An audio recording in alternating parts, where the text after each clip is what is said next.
All right, welcome back, everyone, to Dean and Ada Gay Sports Complex here on the campus, the beautiful campus of Bakersfield College. This is Game 4, the 2015 CCCAA Softball State Championships. This is an elimination game. Whoever loses this game's going home. Cypress Casumnas River College, by virtue of losing yesterday, they face a do-or-die situation. Matt Folsom once again calling all the action with me is Hall of Fame coach at a number of different colleges. We'll, I'm sure, cover those as we go on. Robert Bob Maglione, welcome to the broadcast booth. It's good to be here, Matt.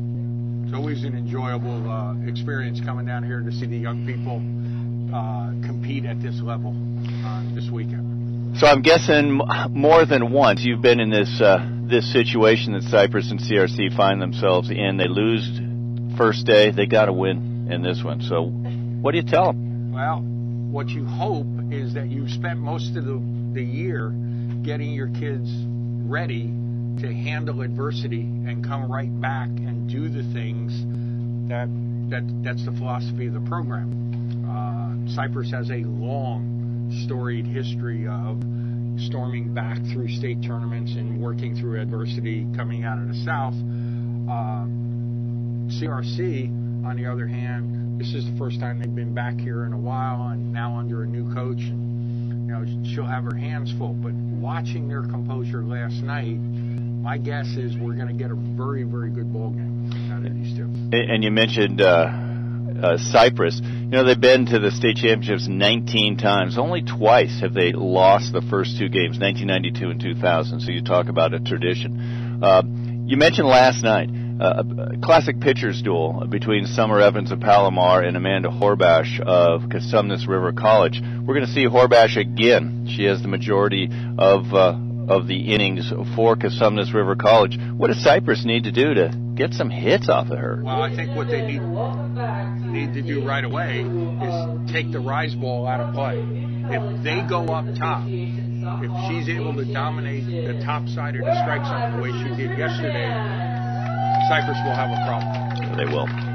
So we're going to turn the microphone over for the introductions of the teams to the voice of the CCCAA Softball State Championships, Ms. Cherie Shoemake. Introduce our teams for Game 2. The visiting team for tonight's contest, Cypress entered the 2015 season as champions of the Orange. Chargers opened the postseason with wins over Rio Hondo College 13-0 and 4-1 to advance to the second round. In the Super Regionals, the Chargers defeated OEC rival Santiago Canyon in 5 innings before beating another conference challenger in Santa Ana College 5-2 to advance to championships Sunday. With a bid to the state championships on the line, the Chargers scored 2 runs in the bottom of the 7th inning to defeat Santiago Canyon for the 2nd time on the weekend and the 5th time this year. Let's meet the Cypress College Chargers. Non-starters, number 5, Lily Waldo. Number 7, Jessica Gutierrez. Number 12, Cristiana Viara. Number 13, Victoria Coulter. Number 15, Melissa Armamillo. Number 21, Alina De La Isa. Number 31, Brianna Gonzalez. And now the starting lineup. Playing shortstop, number 6, Kaylee Campos. At first base, number 3, Alejandra Guillen. At third base, number 42, Toby Salzman. Doing the catching, number 24, Jez Portillo. Doing the pitching, number 23, Taylor Pierce. In center field, number 1, Alexis Carmona.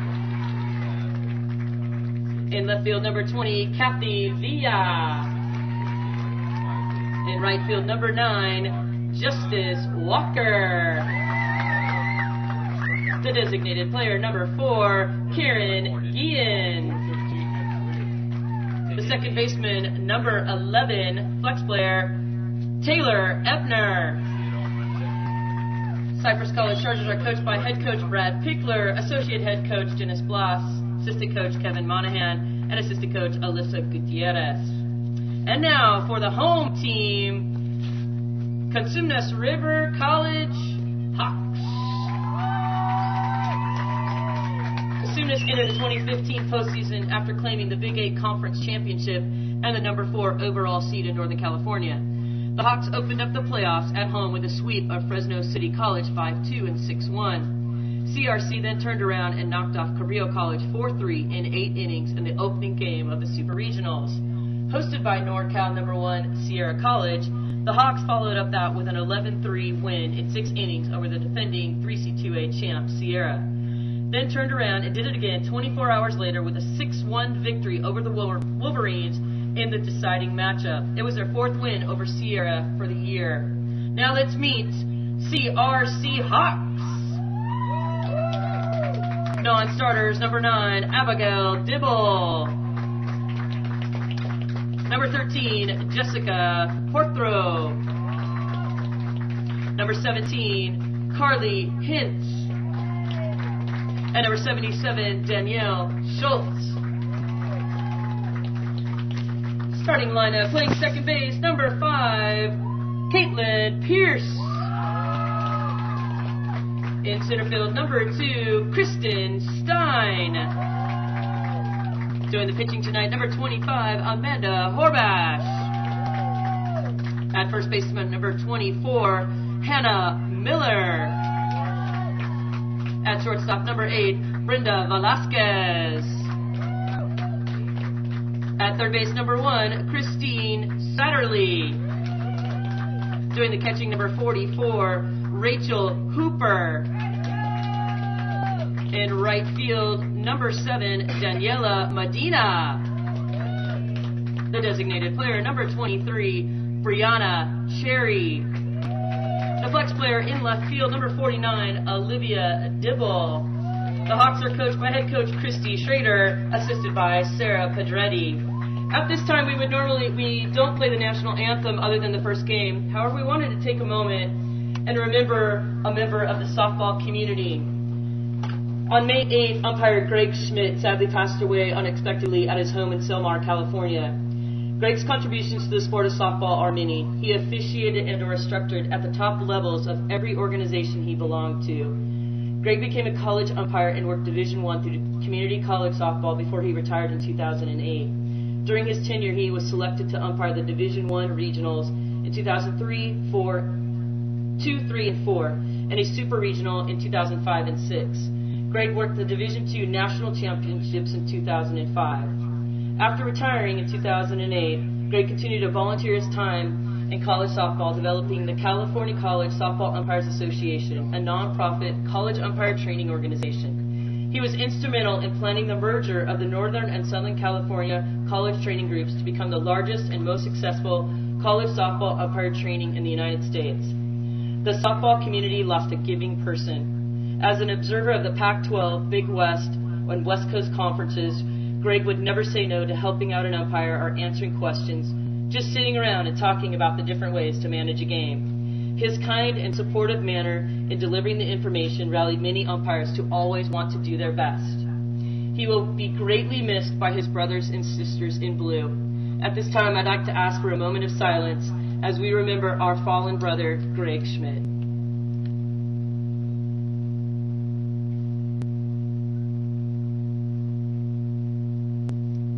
Thank you very much.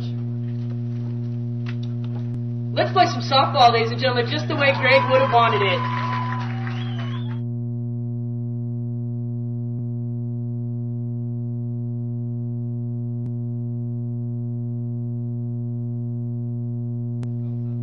And there you have it from Cherie Shumig, the voice of the CCCAA Softball State Championships down here at Bakersfield. She's been doing it for the last 6 years that we've been down here at Bakersfield.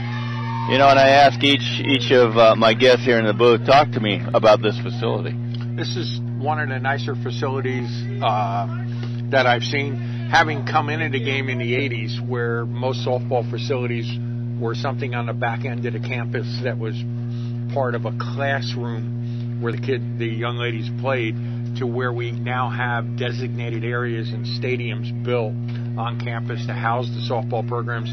It's just great to see that. And the Bakersfield Stadium is one of the best that I've had the pleasure of seeing. It's got all the amenities, has a great restroom facility, which is so important. That's always amazing. The nicest restroom of any facility you go into, but the field is great.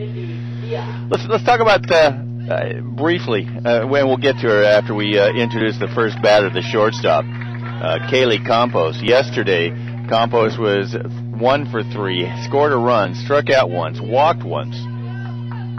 She comes in. She comes in batting .380, leads the team in at bats of 150 and 49 runs. And there we see Amanda Horbash. I want to talk about Amanda Horbash. She's going to be up in the strike zone. What else? Well, she's going to go up, and she goes up hard. She's as hard a thrower as I've seen in the state this year. And then she'll try to go away and get them to chase a little. The thing she did last night that I thought was so well is she cut Palomar's bat. She got him on the inside corner and didn't allow them to extend.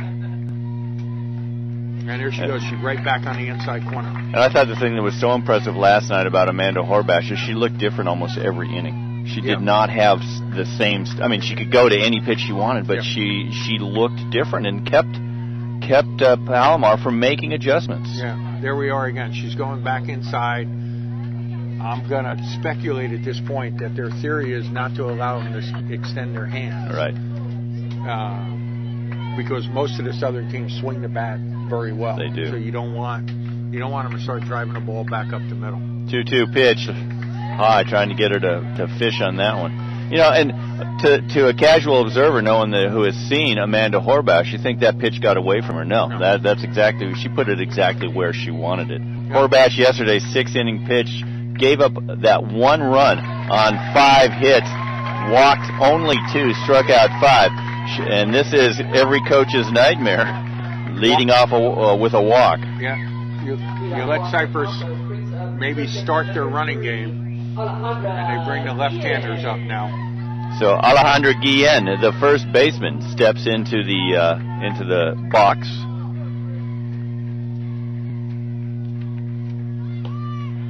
Guillen yesterday 2 for 3 with a home run, knocked in 2 from that left side. One of the things we should remember with Cypress is a couple of years ago with Katie Cotta and the great Rise Ball, their philosophy and discipline kept them in the game against Cotta, took her best pitch away, and allowed them to beat her. And that's a good point. Undefeated Katie Cotta that year. Yeah. And so you're looking at, even without Brad here, their head coach, that the philosophy that's been installed and how they attack the Rise Ball, if they carry that through, can they negate Amanda's Rise Ball today? So the strategy is in place. Whether they execute that strategy remains to be seen against one of the top pitchers in the state. And Horbash falls behind Alejandra Guillen. 2-0, 3-0. And back-to-back walks. She does not look at this point like she had the control she had last night. And she started off the game last night similarly. Yeah. She was in trouble, came back, and that was what she did all night last night, was come back strong. I'm going to try to find the score sheet from last night's game. So, Max, what are you doing these days? I saw you a couple weeks ago at Sierra. Well,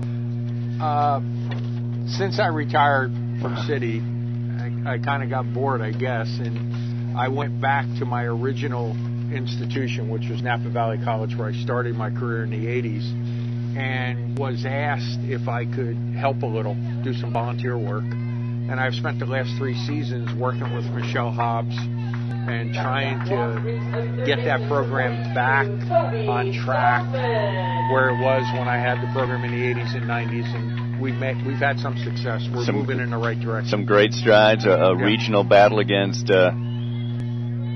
Sierra, and I tell you, the toughest 16 seed I've seen in a long time. Yeah, we would have liked to have won a game. I wouldn't lie to you about that one, Matt, but we thought we played to the top part of our capability, and we didn't get blown out, and that was good for the program. Sky's the limit. Well, you just work. Third baseman Toby Salzman in the batter's box for the Chargers takes a strike. Toby 2 for 2 yesterday. Walked a couple times.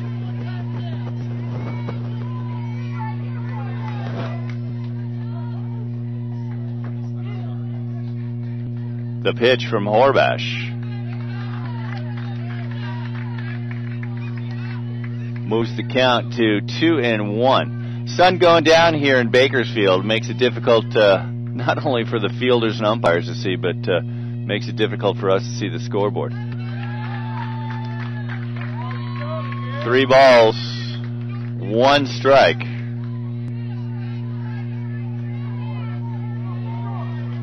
Amanda Horbash in danger of walking 3 straight batters. Let's see if she can come back. Well, I would say this is a crucial situation for both ball clubs at this point. Last night, Cypress got a bases loaded situation and couldn't score in the first inning. I think it changed the whole ball game for them.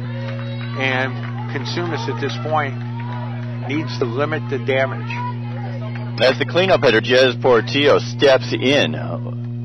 We want to remind you that in the game against Palomar yesterday, 3 of the bases were loaded by the Comets with 1 down, and Amanda Horbash came back, eliminated that threat with a strikeout to end the inning. But last night, Cypress did the same thing against College of San Mateo when they were unable to score, as Mags just mentioned. And that one in for a strike. We're just underway, no score. Elimination game between Cypress and Cosumnes River College. The Hawks have chosen to pull the infield in, so they expect a close ball game. That one hit high and deep, almost to the warning track. Olivia Dibble up with it. A run's going to score out at third on the throw from Dibble to Satterley. Takes one of the runners away. Sacrifice fly RBI for Jez Portillo. But nice play by the left fielder Dibble. Had a great game yesterday to take one of the threats off the diamond. Yeah, that. We'll have to look, but that could come back to haunt Cypress, because now that puts Horvath back in control of the inning, and she's only given up 1 run at this point. They can escape this now. They're in very good shape. And we're looking at one of those big momentum shifts from Cypress seizing the momentum by loading the bases with nobody down to CRC holding them to 1 run. Yeah. We're right there. They continue to go inside, and they're not getting that corner at this point. Not like last night, that's for sure. No, not like last night. Last night, the corner was a big deal for San Mateo and Cypress. And that pitch is in for a strike to the pitcher, Taylor Pierce. Pierce against San Mateo yesterday, 0 for 3, struck out twice. 2 down, 1 run across here in the top of the first. That one is foul. And heading back to second base, Toby Salzman.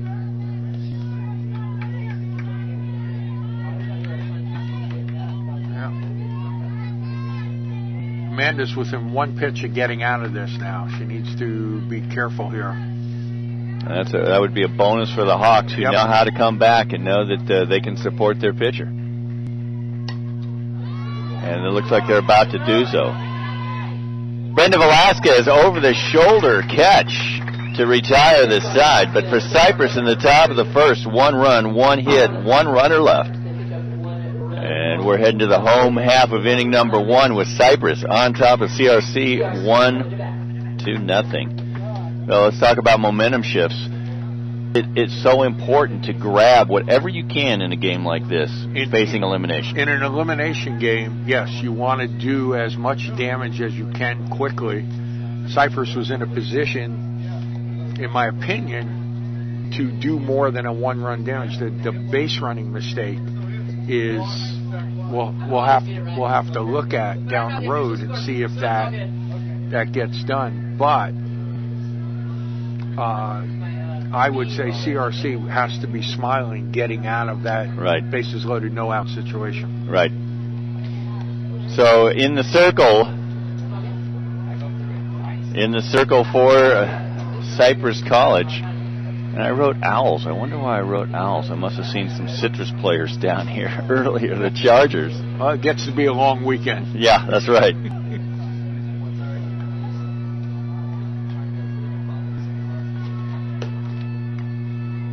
So in the circle, I'll go back to erasing all my stuff here. Taylor Pierce. Pierce comes in with a record of 19-6 as she finishes her warm-up process. She lost yesterday in that 4-3 thriller to College of San Mateo. And stepping into the batter's box to lead off the game for Cosumnes River College, Caitlin Pierce, the speedy lefty. Yesterday, Caitlin Pierce 0 for 3, but she's all energy, pure energy. Taylor Pierce, one of those pitchers who pitches where she wants the ball to go. Ball goes where she wants it. That one catches the outside corner.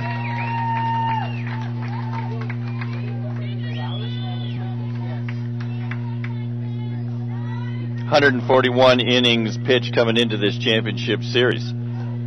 ERA of 2.72.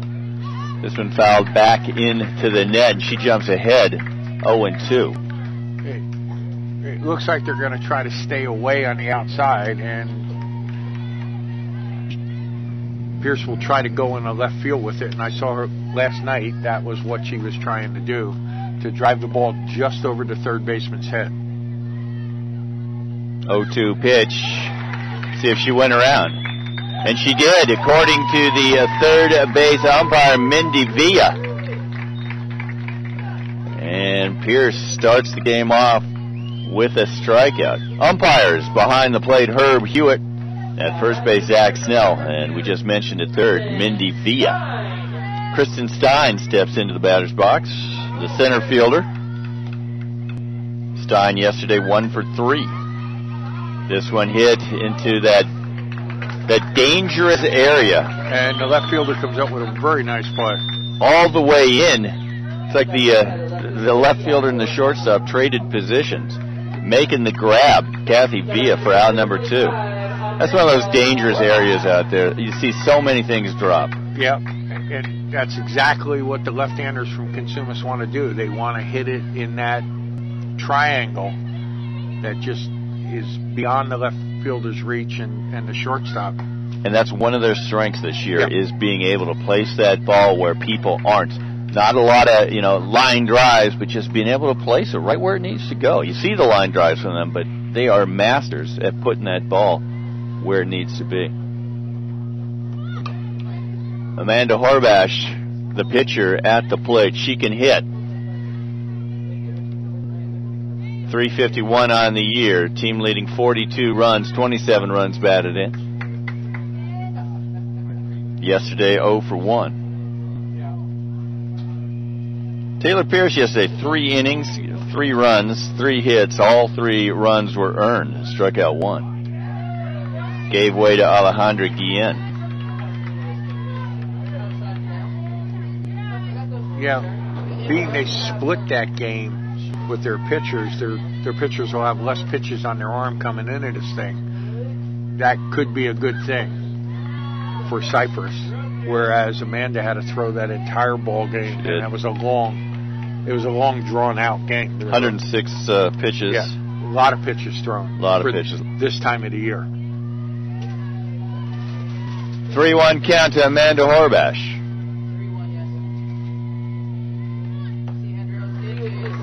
And that one low, ball 4.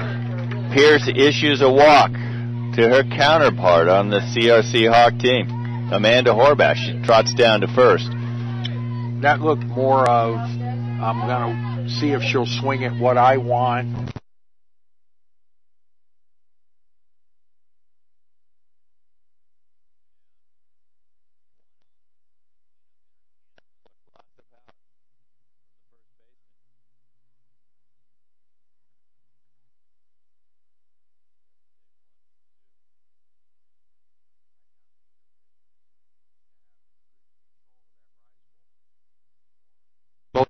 Where they're going to go up the zone and left that alone at this point. So pitchers need to make adjustments too. Well, if they're not going to chase it, you better find another. Yeah, absolutely. Better do it. Yep. Just underway. Bottom of the first. 1-0. Cypress on top of CRC.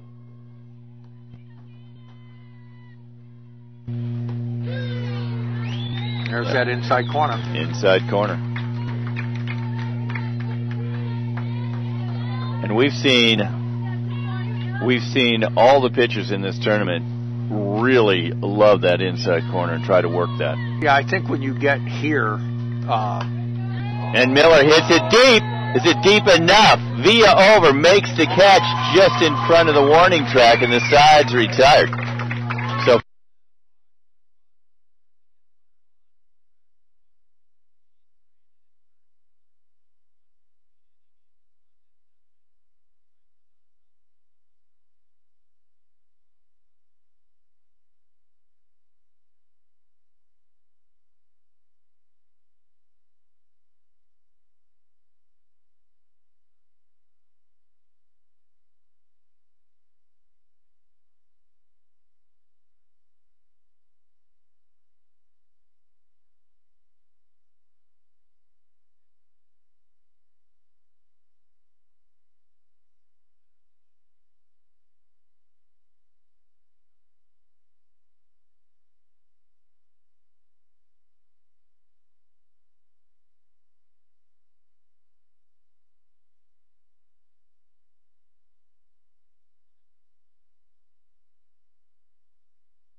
1-0 pitch from Horbash.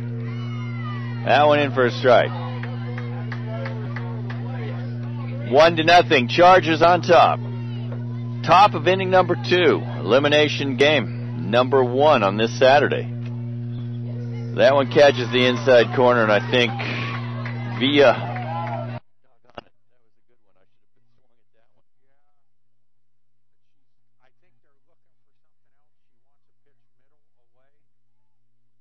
And Horbash comes all the way back, going down to second. Successfully is Alexis Carmona. Back-to-back strikeouts for Amanda Horbash. And you talked about she's finding the zone a little bit better. I think she's going in the direction that she wants. Now feels like she's got the spin on the ball that she wants. If you bring it down just a little more and get a lead strike, I think she'll be better off.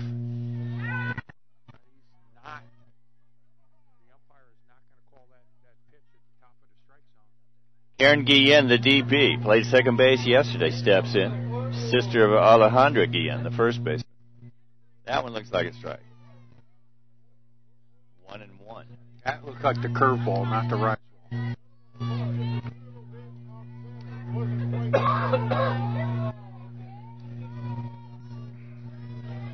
1-1 pitch from Horbash. That one catches the outside corner. Dennis Bloss down there urging Guillen to be a little bit more aggressive. That one outside. Good place to put it. Good place to go. They got the call on the outside corner, so go a little further, and let's see. She still has another pitch to work with. 2-2 the count. Just misses. Right back to the same place.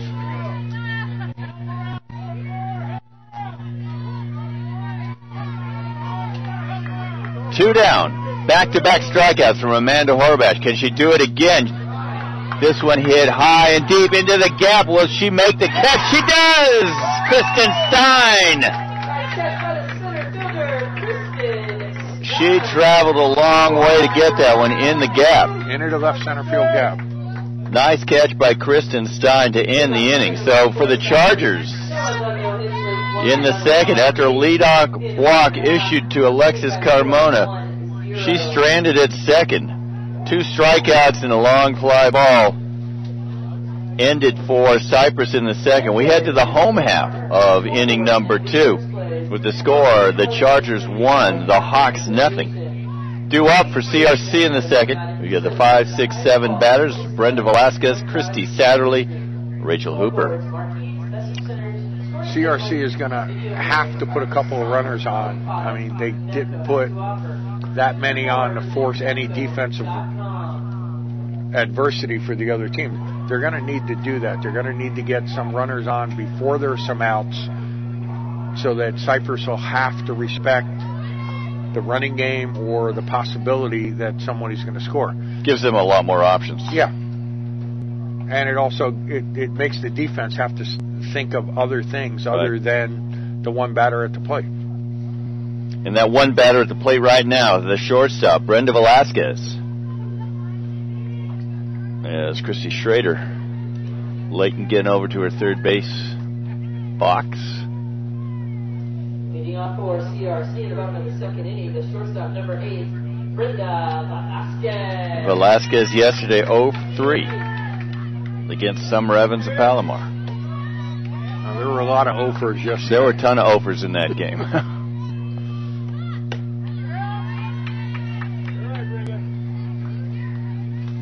Well, Taylor Pierce high with the first one. Neither pitcher's changing their approach. They're going up on the first pitch, and all the hitters are disciplined at this point. So that one catches the strike zone. That's back on the inside third. So 1-1 count now to Velasquez. Swing and a miss, strike 2. You know, these 4 games, we've seen some stellar defense. We've seen some outstanding defense from all the teams. And as it should be when we get to this weekend. You don't get here by mistake. You get here because you've done the right things with your team. It's been fouled back into the net.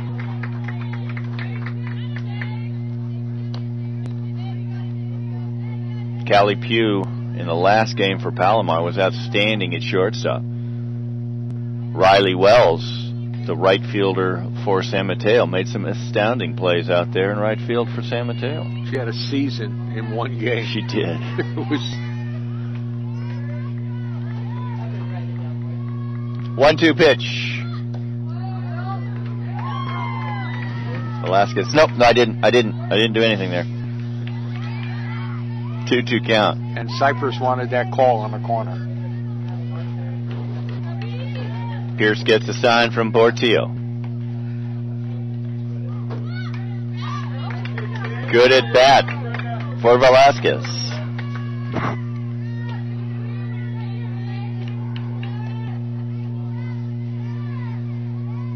You know, last game, Mags, we saw a lot of 3-pitch, 2-out starts to innings, where, you know, there were 3 pitches and 2 outs right away.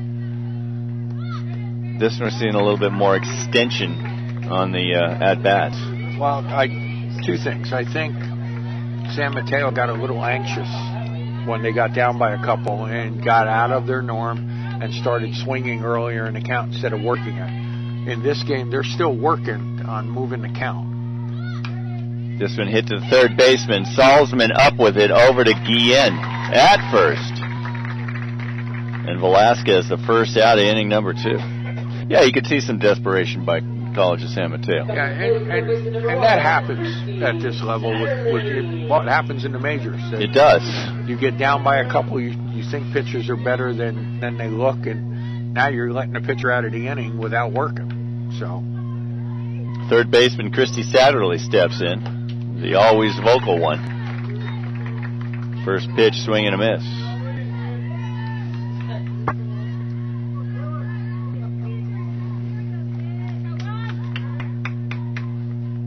Bottom of the second, 1-0 Chargers on top. There's that rise ball now. There it is.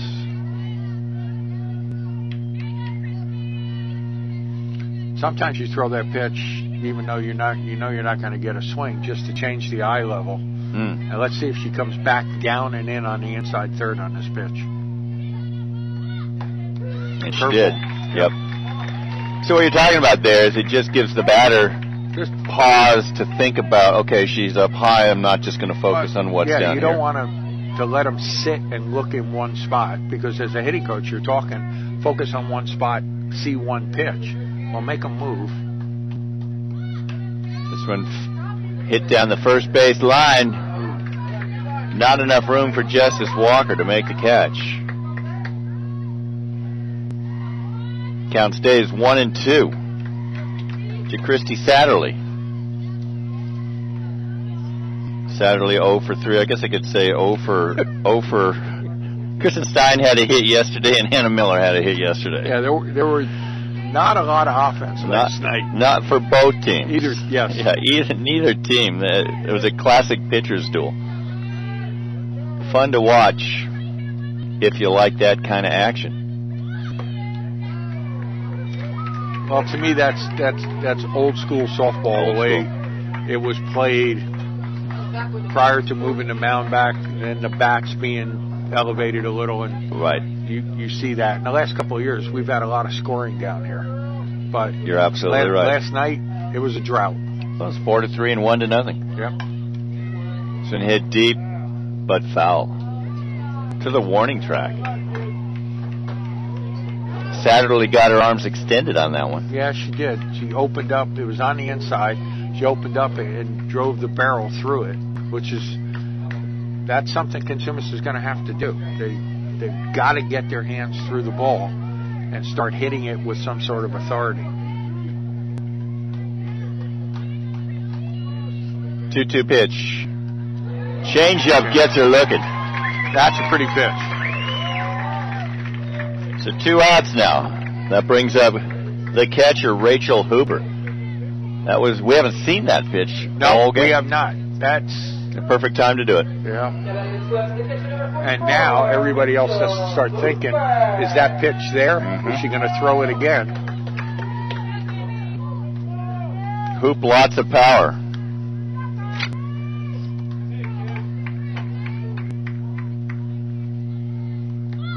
Team leading six home runs. Hit. Off the top of the fence. Held to a single because it hit the top of the fence. Ball hit very well. Bad break for Consumus because the ball comes right back at the center fielder. That was maybe 6 inches from being a home run. Yeah, it was on that red line, I think. Yeah, we hit the red. But you're right, it was hit so hard that she was held to a single. No shot. But great hit, and maybe we're starting to see the CRC bats come alive. We just said it needs to be hit hard. Daniela Medina steps in, the right fielder, with 2 down, 1 on. Here in the home half of the second. Now they need another hit in this inning to help them, at least confidence-wise. And they have done that consistently at the end of the season. So one of their strengths is getting hits with runners on and back-to-back hits. Well, this is as good a time as any to get them going.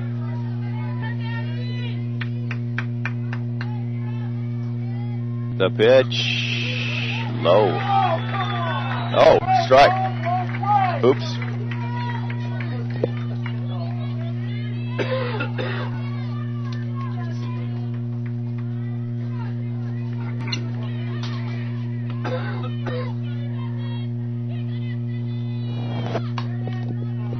This one hit to Guillen at first. She's up with it unassisted for the putout. So for the Hawks in the bottom of the second, no runs, 1 hit, 1 runner stranded, 2 complete in the books, 1 to nothing. Chargers on top of the Hawks. That one was hit pretty hard too. We're starting to see some snap of the bat. I think so. The problem with that one is she wants to go opposite field, and they forced her to roll her hands over. So that's not what her forte is to hit it, to pull the ball. She's, from what I've seen most of the year, she's hit the ball in the left center field and left field hard at times. So if you can get a left-hander to roll over like that, you've got it half won because you're at first base. Right. So it negates her speed at that point. So Amanda Horbash ready to take her warm-up tosses as Hooper had a nice single off the top of the fence. It's weird to say a nice single off the top of the fence. Well, she was a couple inches from tying this thing up. She was. And that's what the Hawks can do.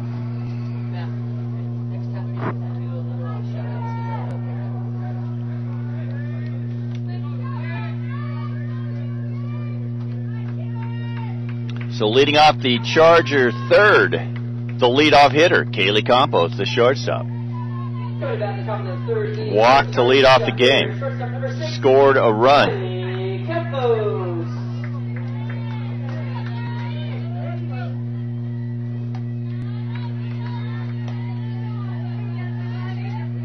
One 0 count now to Kaylee Campos.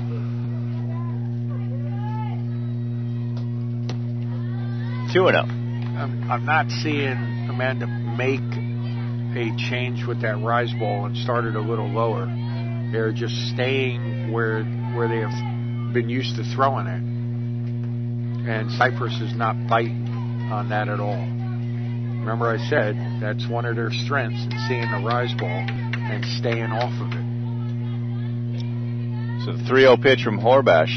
High inside, ball 4. 4 straight balls. 4th walk issued by Amanda Horbash. As Alejandra Guillen, the first baseman, steps in.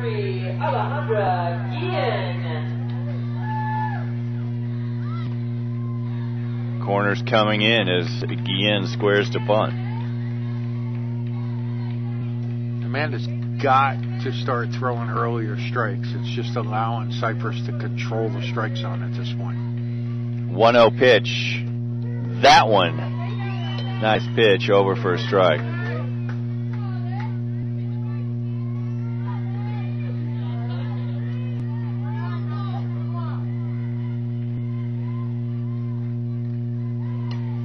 Fouled back into the net. And there you go. Horbash in front of Guillen. So now she has a choice to go up. I don't think they're going to go in. They went in last night and she hit it out. Yeah, right. Exactly right. So I think they'll stay on that outside third and try to get her to pound it into the ground. 2-2 now to Guillen. Campos at first. Nobody down. Discipline. Yep. It's there. That rise ball also doesn't have that snap it had last night. Which it needs to have to make it tantalizing. Yeah, because they're able to read it too far into the thing.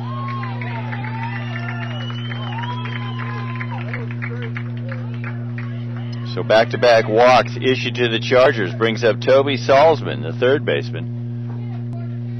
As Christy Schrader comes out to try to talk about what to do with nobody out, 2 on, and the powerful Salzman at the plate. Well, looks like she's talking directly to Amanda Horbash.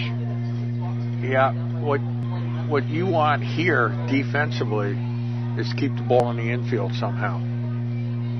Don't let her extend your hands and get it into a gap. You want to get an out. Yeah, without giving up a run. Right. At this point.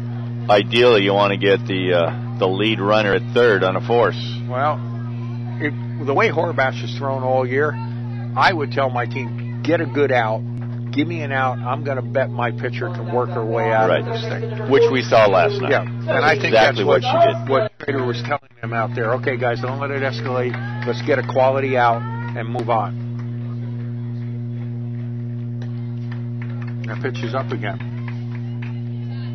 I would think they're going to have to change the pitch. Salzman reached on a fielder's choice in the first.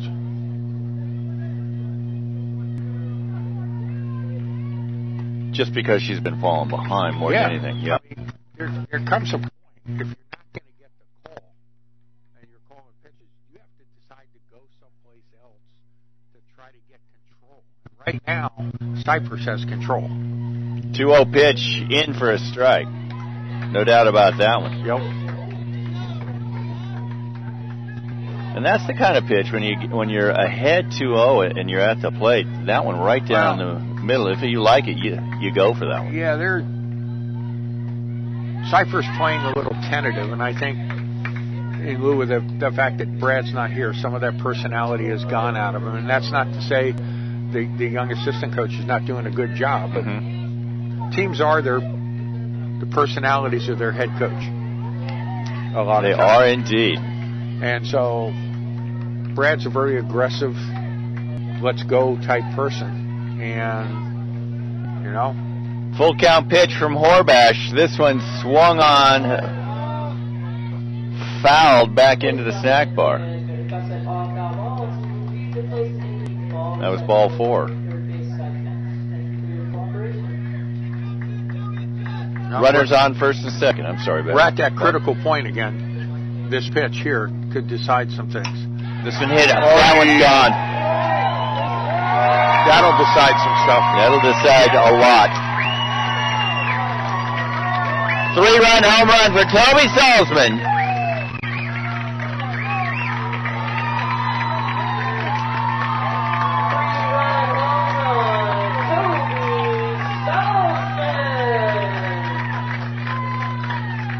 And she took a 3-2 pitch right over the heart of the plate. That looked like the 2-0 pitch that she did not swing at that we were talking about. Yep. That is exactly she came back in thinking I can get her, and she was ready to swing that time. That ball was hit well. Yeah. And Cameron Oates already out there retrieving the ball, the home run ball. They hit the batting cage right over the diamond sign. It was smoked, as they say. No doubt about it when it left the bat. Jez Portillo, the cleanup hitter, in the batter's box. She flied out to left field in the first. Fouls it back into the net.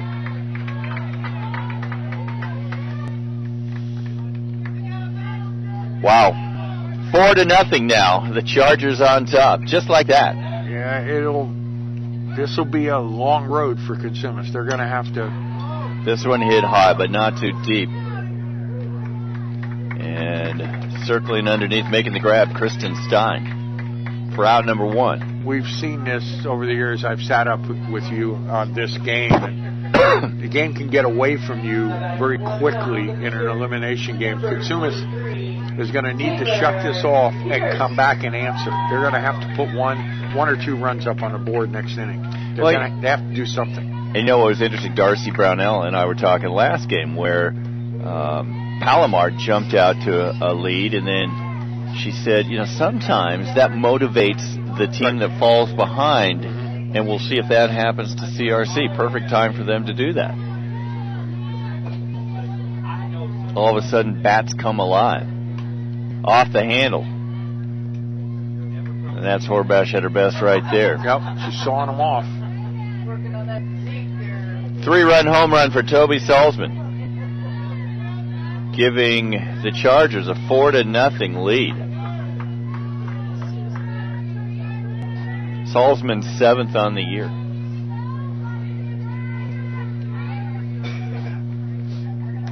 That one hit her on the elbow. He's going to hold her there for not moving.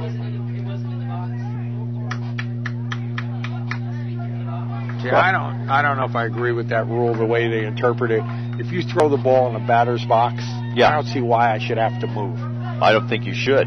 Because then you start bending that curveball. I move, you bend the curveball back in for a strike. And you have 18 inches. You throw the ball where you're supposed to throw it. Right. That one fouled back to the right side. Haven't seen many fouls to the right side this weekend. They've all been to the left. Testament to the pitchers we've seen. 1-2 pitch. That one took it twice on the elbow. Finally gets a base for it. She gets the base for that one, because that was further up and in. I just don't see Horvath with the control she had last night. She just is struggling. Coach Schrader wants to know if we can get another ball call. Send her back. Alexis Carmona steps in, walked in the second.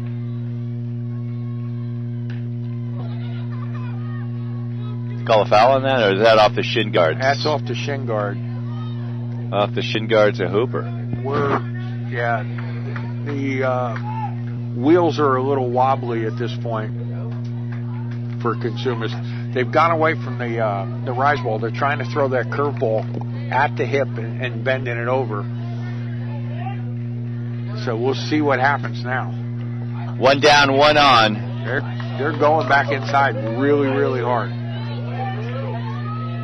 And Cypress is not giving an inch. They're on that inside corner, and they're going to stay. The Pickler discipline.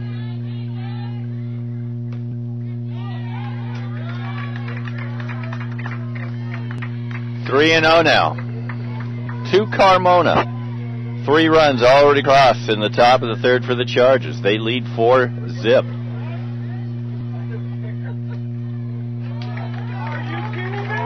Wow. So Pierce goes down to second. Carmona goes to first with the walk. The left fielder, Kathy Villa, steps in.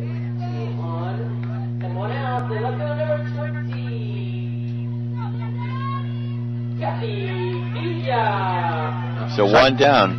Cypress looks much more relaxed than they did last night. They do, don't they? Yeah, it's tangible. I think, They just look much more relaxed. And Consumus looks like they're a little tight. There's a lot of looking from the mound to whoever's calling the pitches. That one in for a strike. And it doesn't seem like they're on the same page right now or comfortable with what they're trying to do. Of course, we're only in the third inning. A lot of softball left to play. Well, you get another ball hit here, another couple of runs, and this thing could slip away quickly. Bunted foul by Kathy Villa.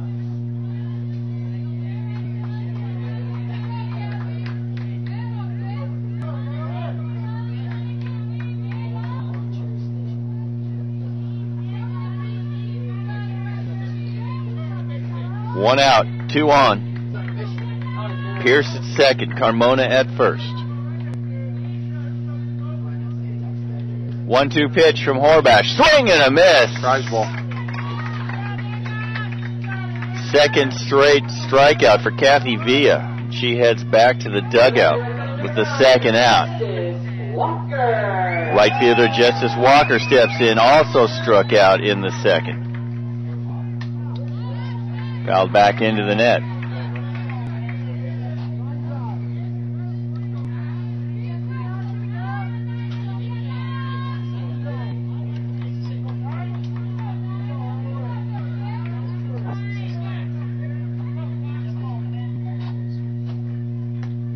Ooh, tempting. Yeah.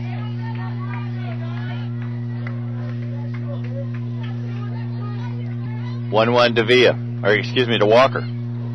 Villa at first. This one hit high. Over making the basket catch, Hannah Miller. Nice play by Hannah Miller, but for the Chargers in the third, 3 runs, 1 hit.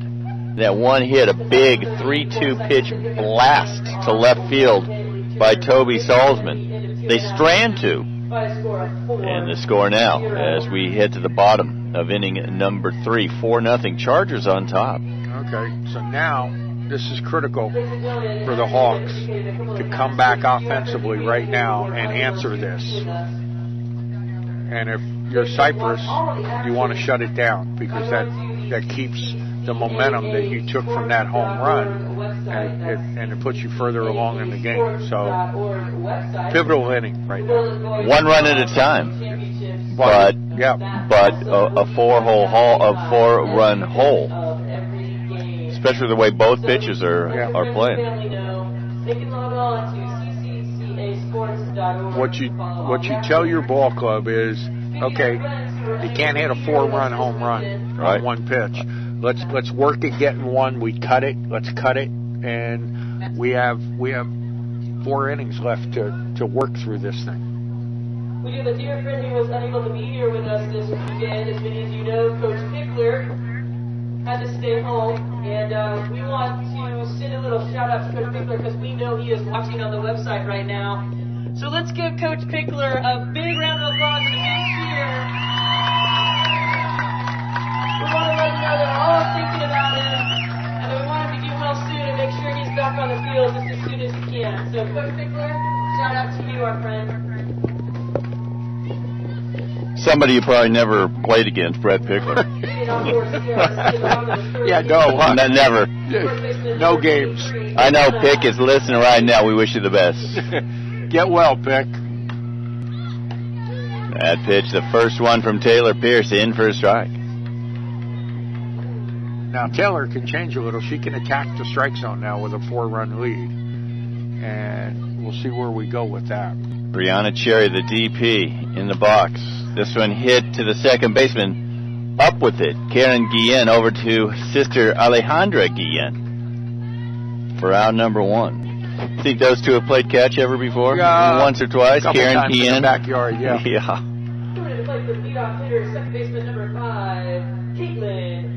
Leadoff hitter Caitlin Pierce steps in. Pierce struck out to start the bottom of the first.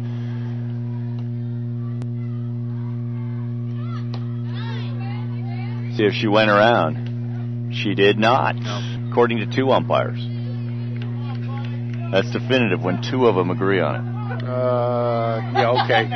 I'll go with that one, Matt. Whatever you say. That one hit to left field. Little too hard. A little too hard. Kathy Villa over to make the catch. Not hard enough. One of the two. Yep. You guys making me laugh over there. Trying to work. Kristen Stein, center fielder, steps in with 2 down.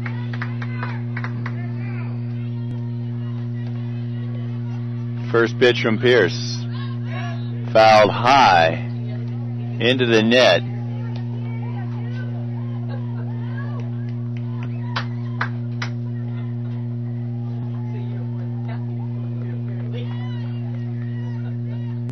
It's hard to work with the distraction of Cherise Shoemake.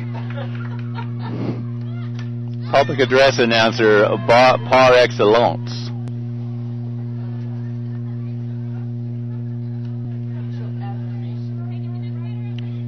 You don't often hear par excellence and tributary in the same day broadcast of softball. Pierce up 0-2.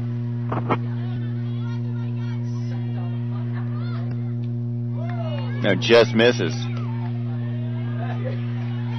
That's a purpose pitch. Yeah. She's going to go there. I'm going to guess she's going back out there again. She's got a couple of pitches to work with. Portillo gives Pierce the sign. And that's why... Right back to the box. That's why you're That's retired. why I'm retired. They went back in, got a line drive, and they're out of the inning. Yeah.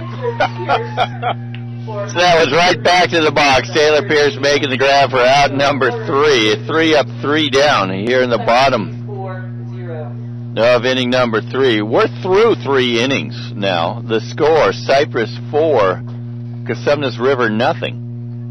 And the Chargers set to send the 9-1-2 hitters to the plate. Karen Guillen, Kaylee Campos, Alejandra Guillen.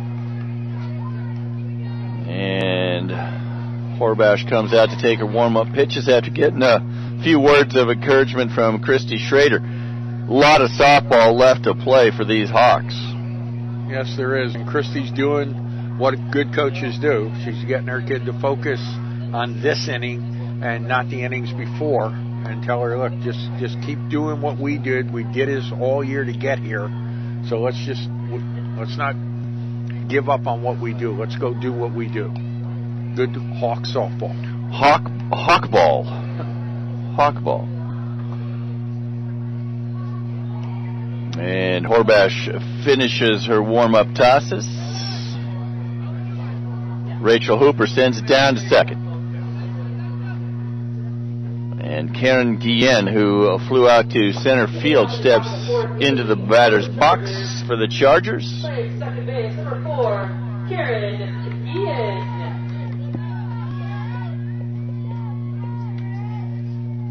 First pitch from Horbash.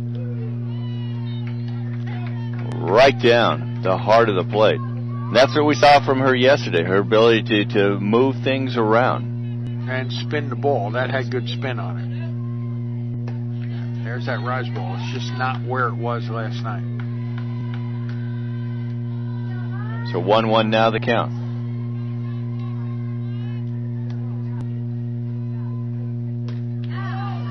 All right. Horbash at her best right there. That's a better one. Shadows getting long here in Bakersfield. Makes it tough for a lot of the defenders. Also at the plate. Yeah, I think so. I think there's strike 3. Strike 3 looking. Horbash gets Guillen. What you got is a ball in the sunlight, and then it hits the shade, right. Hits the shadow. Makes it tough. And you don't see the spin as a hitter as quickly as you do. And they've changed their pitching now. They're trying to go down early. There it is again. And to get that lead strike to allow her to start expanding in the zone. Kaylee Campos takes strike number 1 on the inside corner.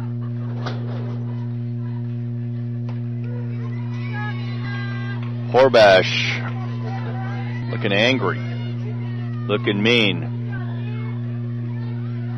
looking focused in this inning. She's get around on it next time. That's that inside pitch right there. It's right there. But the difference this inning, Matt, is she's ahead in the count. And now they have to be defensive swinging the bat. Good eyeball there by Kaylee Campos. Hard not to swing at that one with 2 strikes on you. The pitch from Horbash.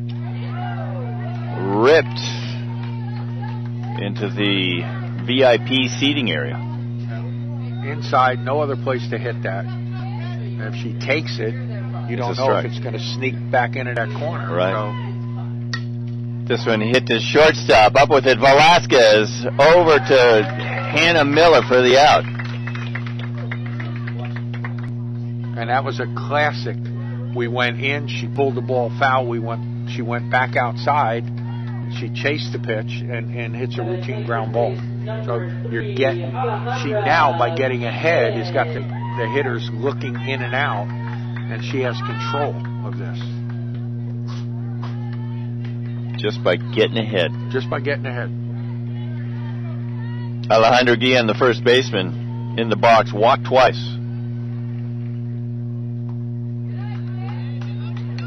And she falls behind.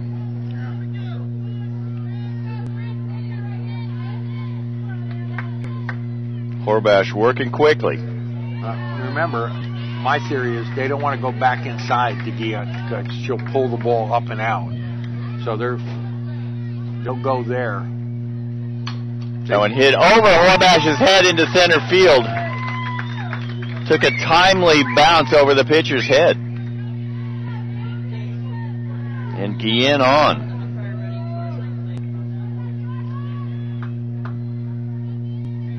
Only the second hit of the game for the Chargers, and they're up 4-0. All those walks have come to haunt them. Toby Salzman, we know what she did in the third. That one in for a strike on the inside corner. Ripped a 3-2 pitch over the diamond sign straight away left. May have left a dent in that batting cage over there. Count even at once.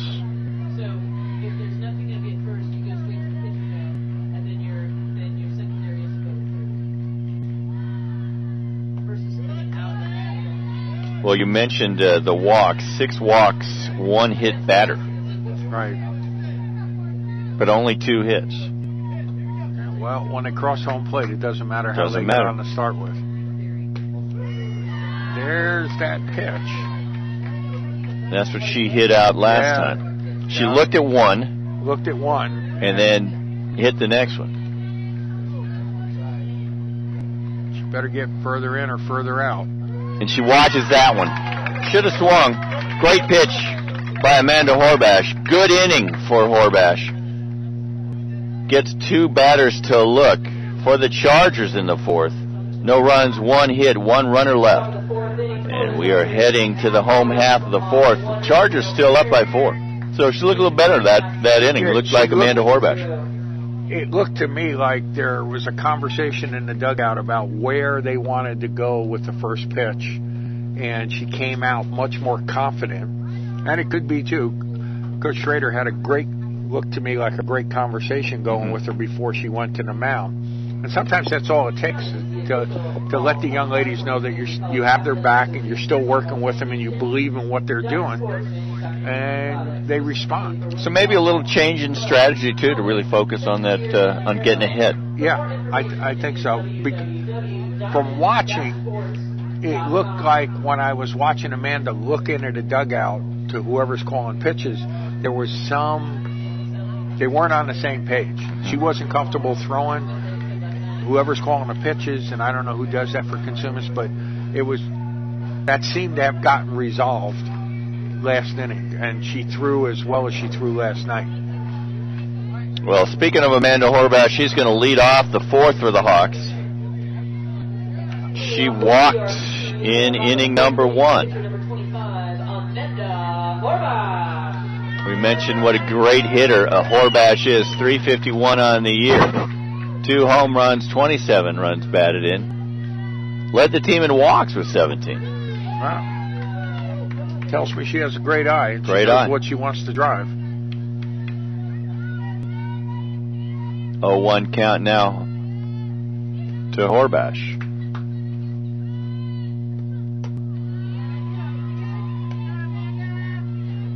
She knows to lay off those high pitches, doesn't she? I would think she does, Matt. You throw enough of them, you know what it looks like.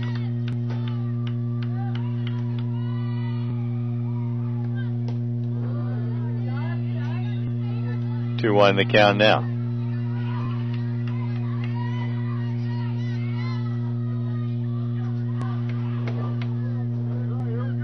Four to nothing. Bottom of the fourth. Chargers on top of the Hawks.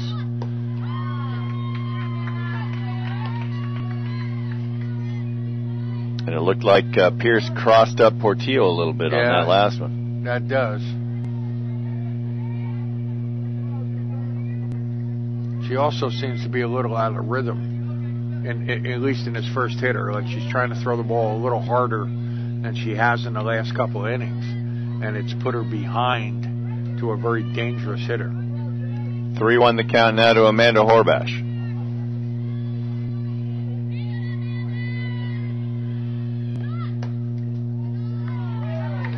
That one just misses up above. Second walk for Amanda Horbash in the game. And that brings up the always dangerous Hannah Miller, who can cut the lead in half with one swing of the bat.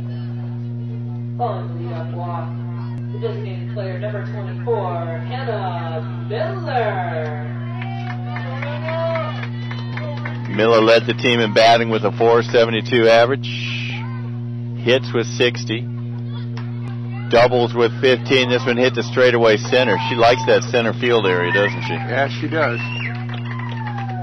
Ball was driven well, but right at the center fielder.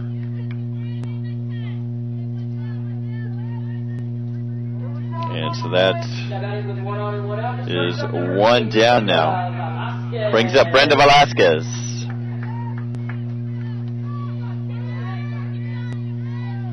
The shortstop grounded to third in the second.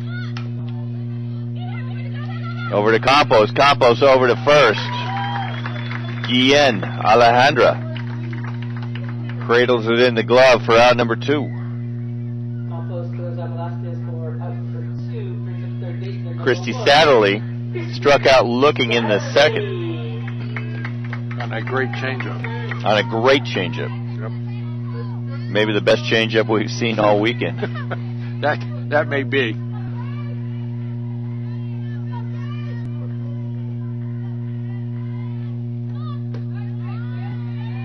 Horbash at second.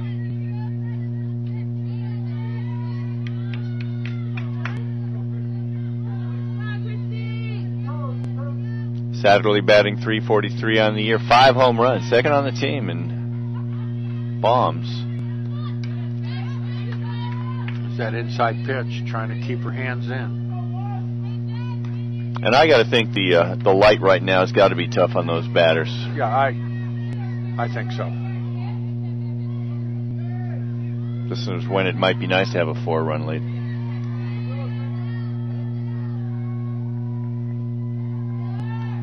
One pitch, fouled into the net, strike 2.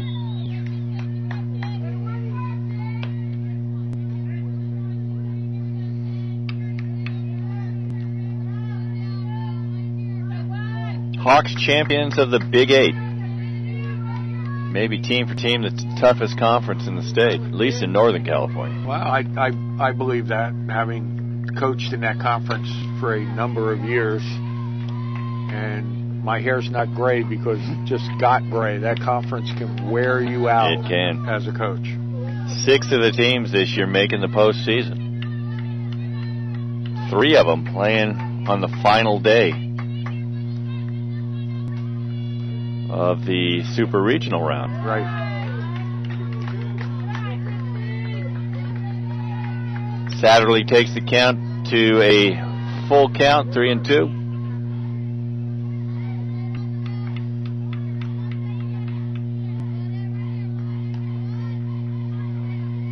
Payoff pitch.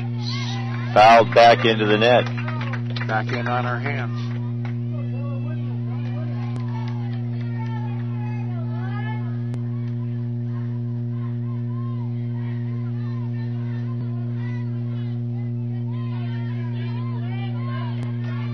Pierce with 2 strikeouts, 2 walks, both to Horbash.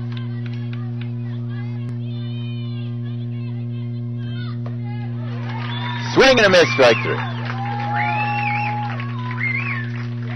So for the Hawks in the 4th, no runs, no hits, 1 runner stranded. We're heading to inning number 5. Score remains 4-0. Chargers on top of the Hawks. Amanda has to come out and have another inning like she had last inning and keep the Chargers right where they are if the Hawks are to have a chance. Horbash was in control last inning. Striking out 2.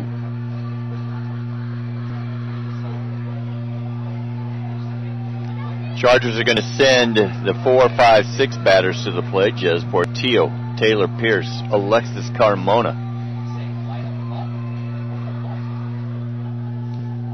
Wind moving from left-right hasn't really been a factor. Even yesterday when it was a little bit brisker and blowing in, still home runs hit. It hasn't had that wind that I've seen in the years down here where it's blowing straight out. Yep. And the interesting thing about this wind is it's blowing left to right. It'll maybe next inning it'll be right to left. It is unpredictable. All right, here we are. Top of the 5th, 4-0. Cypress on top of CRC. Portillo, the catcher, 0 for 2 today. Flew out to the left fielder, flew out to center fielder in the 3rd in her 2 at-bats.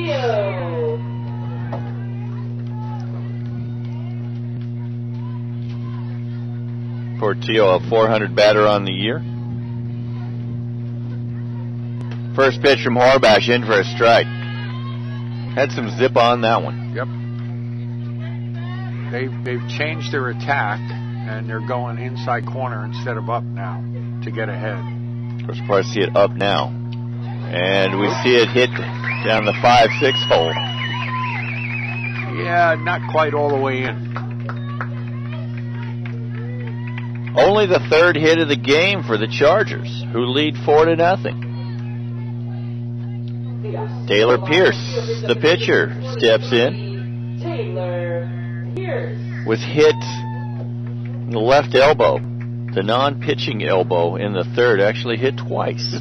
Yes, she was. She seemed a little annoyed at the 2nd one after the umpire had made her stay in the box after the 1st one.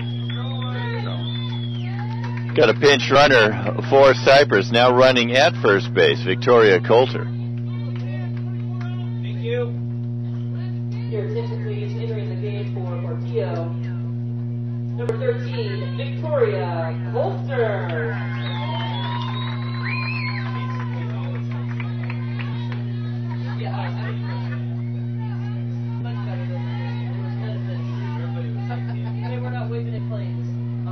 Nobody down, 1 on. Leadoff single for Portillo. Coulter running for her at first.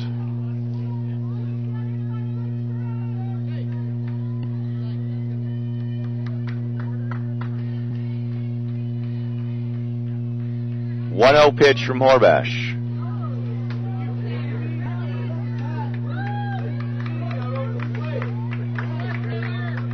That's the 2nd time Taylor Pierce has been hit on the left upper extremity.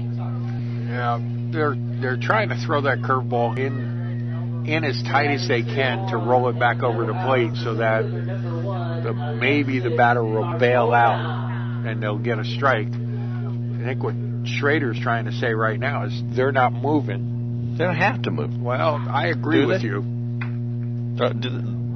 By rule, do they have to move? No. As an umpire. Not if it's in the batter's box. It's outside the batter's box, yes. In the batter's box. The 18 inches of the plate belong to the pitcher, right? That's right. There you go. Those 18 inches belong to the pitcher. Everything else is up for grabs. Alexis Carmona, the center fielder, steps into bat. All right, now we're critical. 2 runners on, no outs. That one, an emphatic strike from Amanda Horbash. That's the pitch they're trying to throw.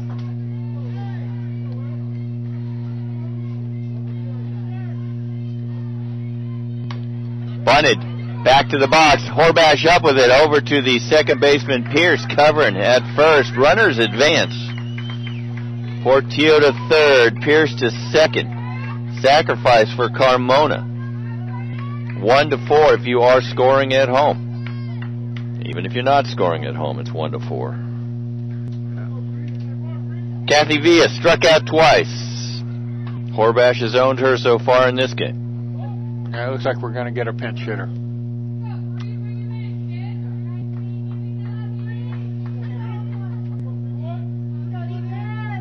Thank you.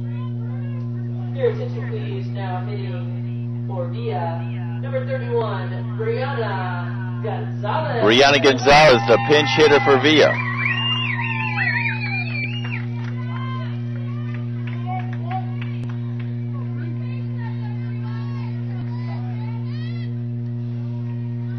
An offensive change all the way, I'm sure. First pitch from Horbash, a strike. Consumus has brought its infield in. They can't afford to give up another one. That one a little, what do you call that, a little flare? Gathered in by Brenda Velasquez. 2 down now. And we've got another pinch hitter. This one, Jessica Gutierrez.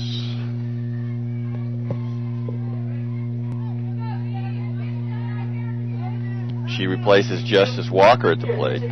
Walker struck out in the second.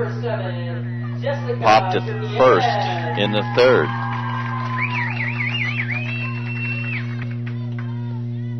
Well, CRC within 1 hitter getting out of the inning with no damage. Now went in for a strike, and Horbash lived on that last night. She did so well with runners on.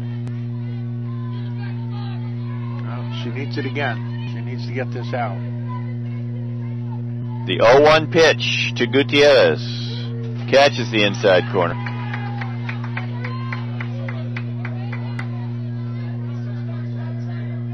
Got to be tough for someone who hasn't played all weekend to face a pitcher like Horbash. Yep.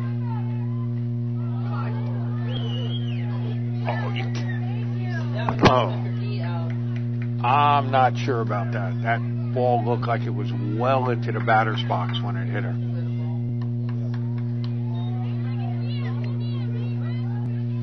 So, it's a ball. It's a ball, because the umpire said so. That one misses on the outside corner. Horbash thought it was a strike. Started heading to the dugout. Well, we might be all even. We got the ball call on the inside and the non-strike on the outside. Coming inside again? Yep.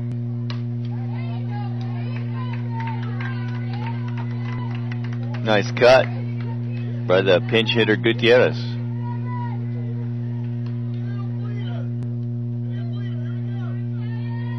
Lots of room between the left fielder and the center fielder.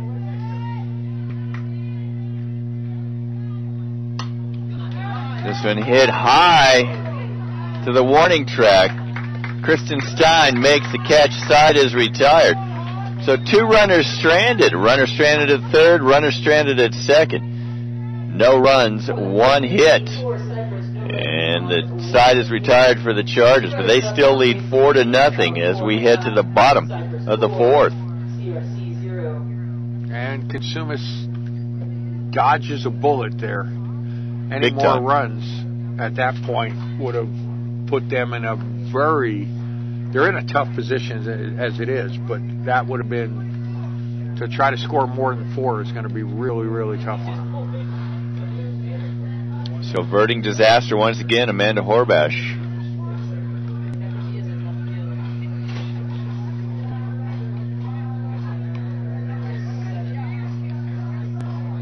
So coming up, due up for the Hawks. The 7, 8, 9 hitters, Rachel Hooper, Daniela Medina, Brianna Cherry.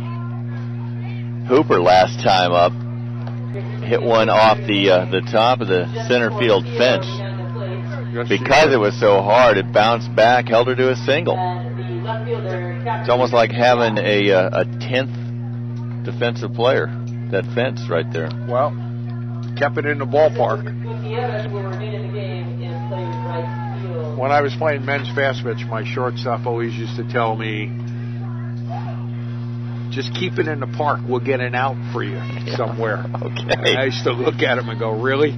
Thank you. That's a lot of confidence.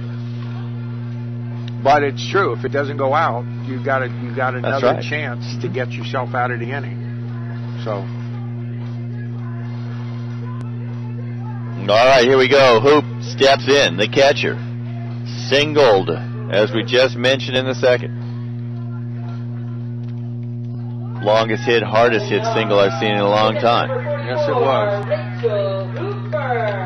She can get a hold of one. Cut into this lead, that's for sure.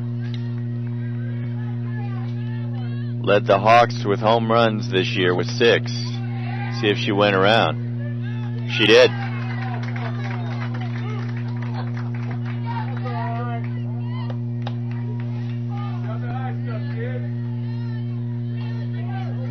Tough pitch, up and in. 0-1 pitch. Back inside. Now let's see whether they go up, or away hard. Pierce way up. 2-strike count. So you think she's going to go up and in? Yep. Oh. Up it for sure. Up is for sure. That, I think somebody wanted a change up, and somebody didn't want to throw it. I've been waiting to say this all weekend long. Just a bit high. Okay.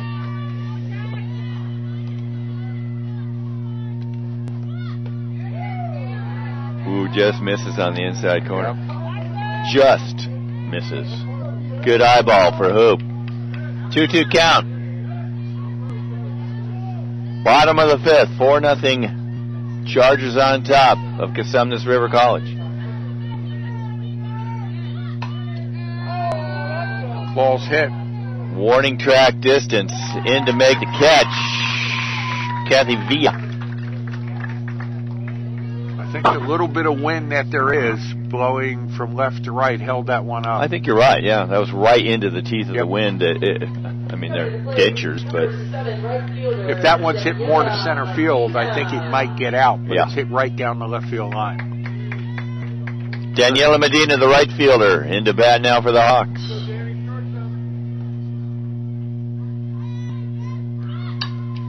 And they're getting her to get around on that, just like you mentioned when she grounded to the first baseman last time. Yeah, they want her to pull the ball, and her forte is to hit the ball to the opposite field. And she's right into it right now. Brianna Cherry. The DP, Brianna Cherry, steps in with 2 down. Grounded out to second. Swing and a miss.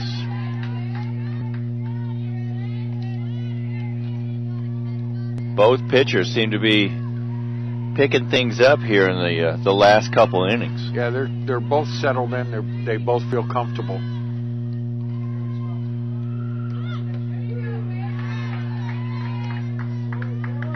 0-2 now.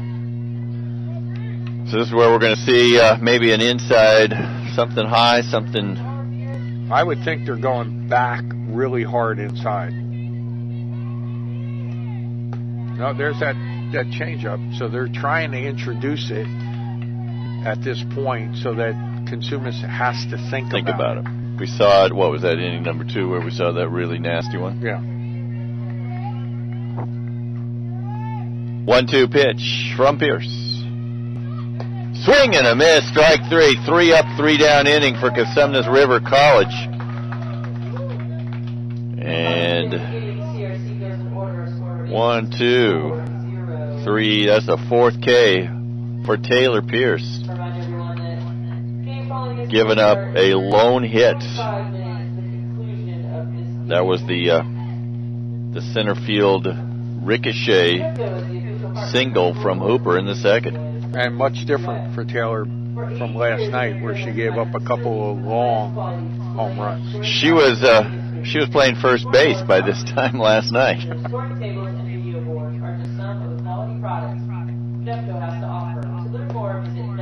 So it's 4-0. We're heading to the top of the sixth. And we've got the 9-1-2 batters due up.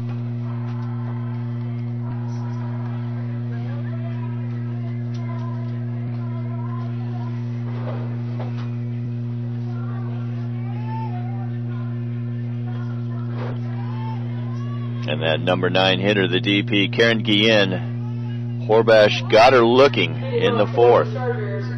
Top of the sixth inning, second baseman number 4, Karen Guillen.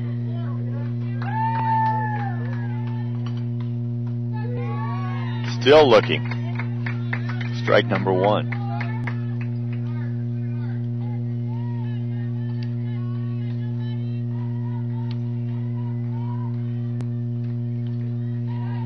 That one just misses on the outside corner. Light really difficult now. Definitely an issue for the right fielder, first baseman, second baseman, and that first base umpire.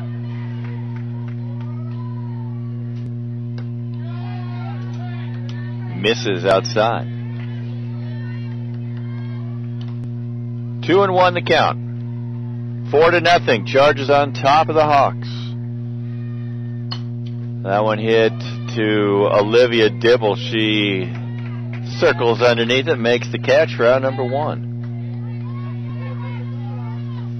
Brings up the leadoff hitter, shortstop Kaylee Campos. Campos walked in the first, walked in the third, grounded to short in the fourth.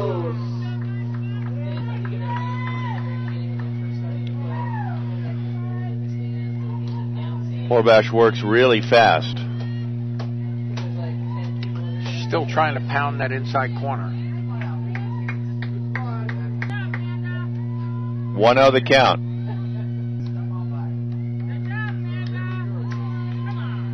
Misses 2-0.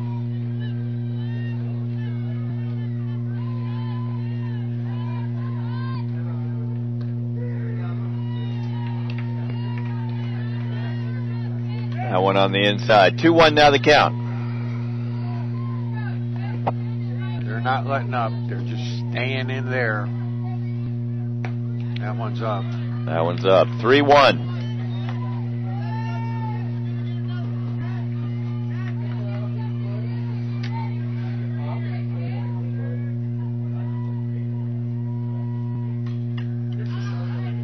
Up and in again.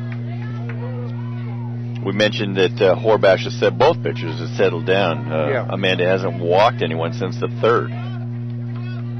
And again, they changed their pattern. They went with the curveball on the inside to get her ahead, and then she's been doing some other things. That one hit high and deep. Circling definitively circling underneath it, Olivia Dibble for out number 2. Back-to-back putouts by the left fielder. Alejandra Guillen, the first baseman, at the plate now. Left fielder Dibble brings up first baseman number 3, Alejandra Guillen.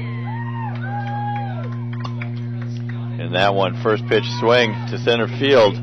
Calling off Christina Stein is Olivia Dibble. Dibble accounts for all 3 outs. 3 outs, Matt. Yes. Top of the sixth inning as the Chargers go in order. She was tired of just standing over there. She said, let me get all 3 outs this inning. Don't see that very often. So after 5.5 innings, the score remains 4-0. Due up for the Chargers. Let's look at the order right now. Robert Maglione. Yep. We got the leadoff hitter. Yeah, they're where they want to be. They're at the exactly. They're at top of the lineup. They've got 6 outs to work with, and a manageable 4-0 deficit. Yeah. And what you want to try to do in this inning is cut it in half, so that you're dealing with 1 on and 1 pitch, and we're tied. So I would imagine what Coach Schrader's telling her kids: let's get somebody on base, and then we can play. You know, don't give up any easy outs at this point. So Taylor Pierce. Caitlin Pierce plays for the Hawks. Caitlin. So it's a Pierce-to-Pierce battle. The only difference is Caitlin Pierce is P-I-R-E-S. She steps in, left-handed slapper. Struck out in the first. Flew out to left in inning number 3. Now this will be important for the Hawks, for these 2 lefty kids, to get them going. They got to do something with the ball to make Cypress work a little harder.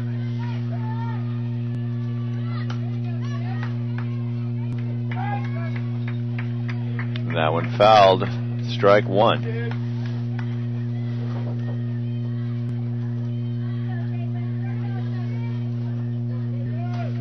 So the shift is on for these lefties. Yeah, it is. And Cypress has rotated their outfielders, too. They've walked all the way to the left field line.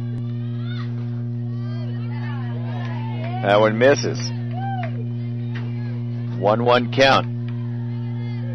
Yeah, they had moved so far over that was almost a playable foul ball over there for Villa. Villa. They're close. What they're saying is she can't pull the ball, and we're going to walk over in that direction now.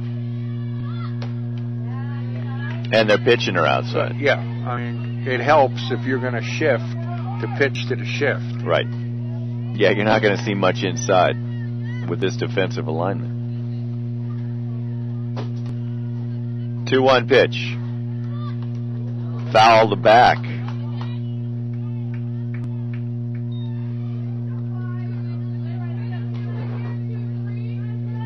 Accidental strike. Well, yeah, because I don't believe they wanted to go back in there. Mm-mm. That looked like they missed, and they lucked out by hitting the bat. Fortuitous miss. Yeah. 2-2 count now to Caitlin Pierce. And there's right into the shift. Yep. The benefit of the shift right there. Pickler is very proud of that one right there, listening on his couch, watching on his couch. The shift worked. And that's a great running catch by the left fielder. It was. That was Kathy Villa over there. Kristen Stein, the center fielder, 0 for 2 tonight. They're in the same defense. They walked their outfielders in their left field.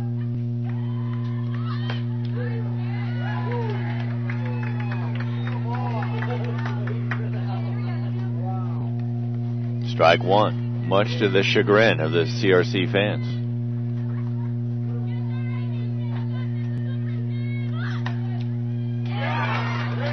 Shift is on, but it found a hole between Toby Salzman's glove and the ground. Well, they finally pounded it on the ground instead of putting it in the air, and that helps because you get a better chance. So you pop that thing up, somebody's going to run under it. That was, we would have had to have a great play out of the third baseman. So now they're in business. They are in business. The Hawks have a runner on first. Second hit of the game against Taylor Pierce. Brings up Amanda Horbash, the dangerous Amanda Horbash.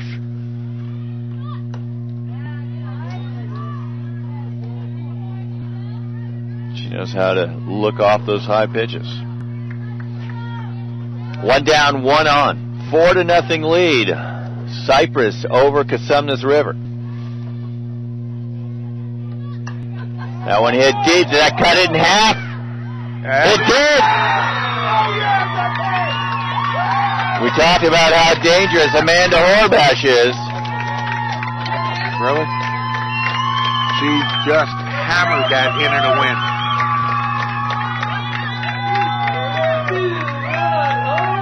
Well, we got a new ball game. We got a new ball game. Just like that, the Hawks do what they do. Amanda Horbash delivers. Cuts the Charger lead in half, a 2-run home run.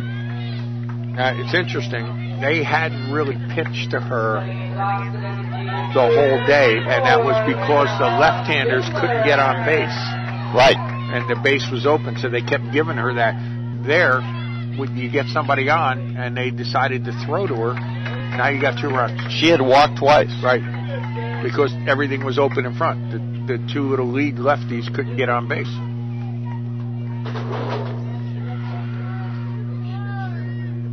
Hannah Miller, the cleanup hitter, steps in. Ricochets into center field.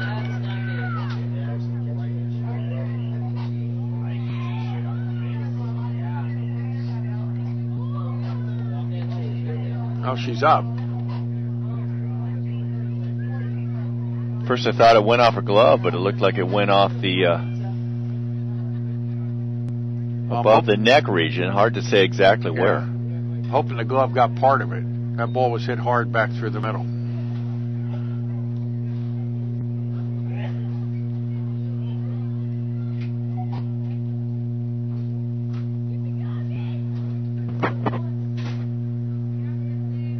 So Hannah Miller on at first. 3 straight hits off Taylor Pierce. 1 literally. The bullpen's at work for Cypress.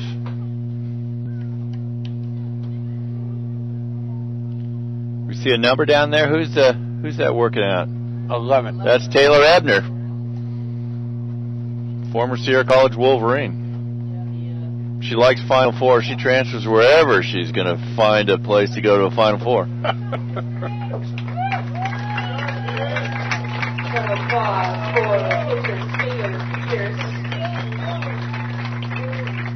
Pierce stays in the game.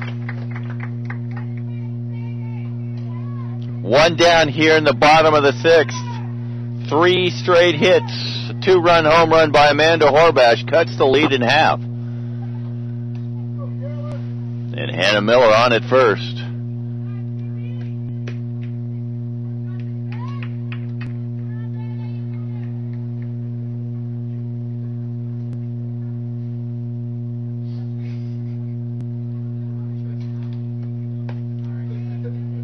She looks pretty good. Might leave a mark. I'm betting on a mark. I'm betting on that, yeah. That ball was hit hard. It was. Hannah Miller has a lot of power. And I do think it hit, it looked to me like she raised her glove defensively just in time. Yeah, I think she got part of the glove and then maybe off the shoulder. And we're glad about that. Brenda Velasquez, the shortstop, steps into bat. That one in for a strike.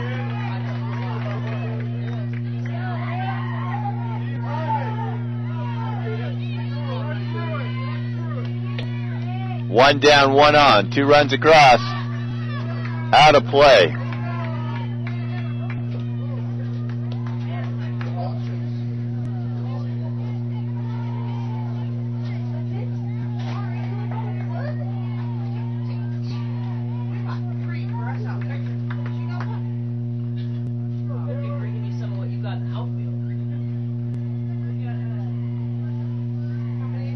Little conversation between the catcher and the pitcher. Always a good thing when you're up 0-2 or 0-2. Well, make sure whatever pitch they're going to call, everybody's comfortable with at this point because the ball's been hit so hard.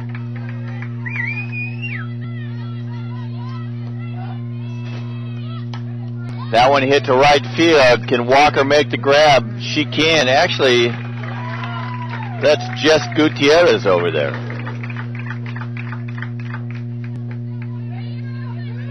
And 2 down now. In the 6th. 2 on and 2 out. Third baseman number 1, Christy Satterley. Christy Satterley, third baseman, steps in. She's struck out twice in this game.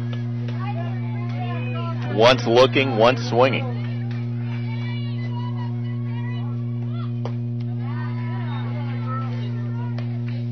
Looking was that great changeup. The swinging was a rise ball. It was, yep. Good memory. Yeah, it comes with the profession after a while. I guess it does, huh? Because you want to know what to throw next. Yeah. That one hit right at Kathy Villa. The side's retired. But you talked about what CRC needs to do. They need to chop away. They needed to cut it in half. And they did. Now, they go into the 7th inning. Any runner on means they're within a swing of tying the ball game. And they've got some kids that can go out and hit home runs. Yep. Now, Amanda has to finish this. She has to shut them down in the 7th inning. So for the Hawks in the 6th, 2 runs, 3 hits, a runner stranded. With a big blast, Amanda Horbash's 2-run home run to cut the lead in half. It's now 4-2. Chargers on top of the Hawks. And this is the way an elimination game should be, where they just back and forth. Both teams knowing their situation now. It's a do-up for Cypress College, the 3-4-5 hitters. Toby Salzman, Jess Portillo, Taylor Pierce. We've seen what Salzman can do. Ripped a 3-run home run in inning number 3. Which is the difference in the ball game right now. It is. Horbash has given up only 3 hits.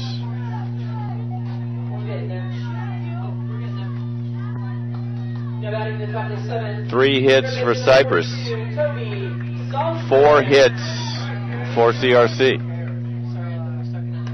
That one up in the Horbash zone.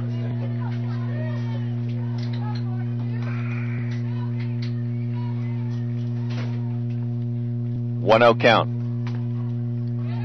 Misses inside. 2-0.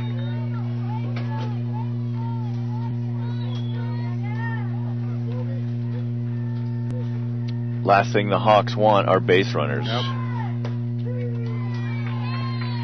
There's the inside strike.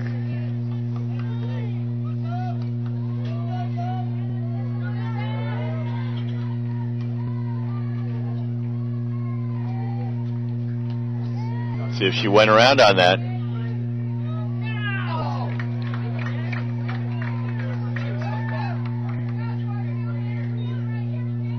That's a tough call. It is.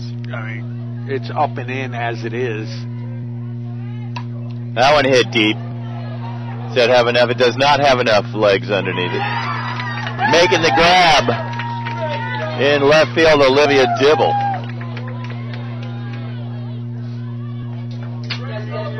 That had a chance. Had a chance. One down. The difference between that one and the one Horwath hit, hers was a line and got through the wind. This one got up. I think it gets held up, knocked down just a little. Yeah. Yep. Jez Portillo, the cleanup hitter, steps in to bat.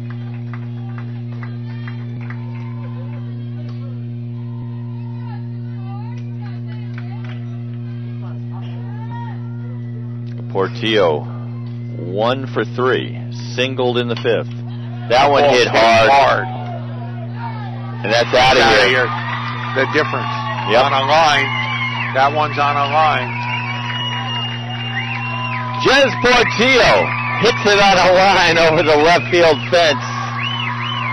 Second home run of the game for the Chargers. And back to a 3-run lead. Back to a 3-run lead. Just like that. One pitch. Yep.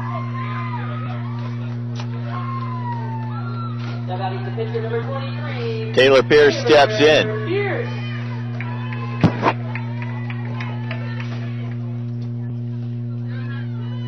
That one misses inside. Has Pierce been hit, what, twice now? She's been hit, well, 3 times. Okay.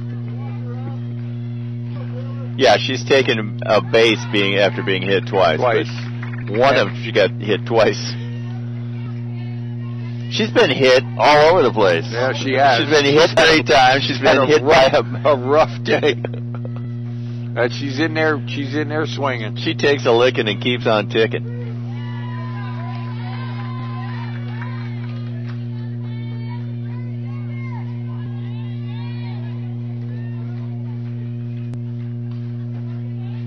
Two-one count. Sun's gone down. I can see the scoreboard. That one hit it. Nice play by second baseman Caitlin Pierce for out number 2. That's hit by the second baseman, Caitlin Pierce, for the second out of the inning. Brings up Alexis Carmona. Fielder number 1, Alexis Carmona. Walked in the second, walked in the third. Hit a sacrifice bunt in the 5th.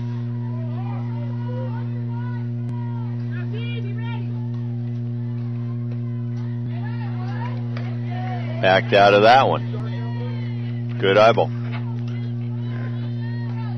Trying to get the corners to move for Katsumas. 1-0 pitch from Horbash.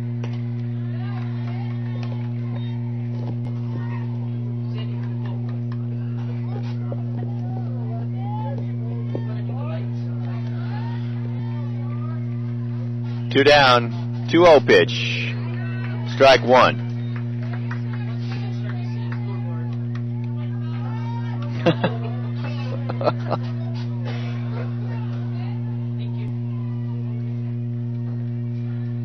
That one up. Count moves to 3-1 to Alexis Carmona. 1 run across, home run, solo shot from Jez Portillo.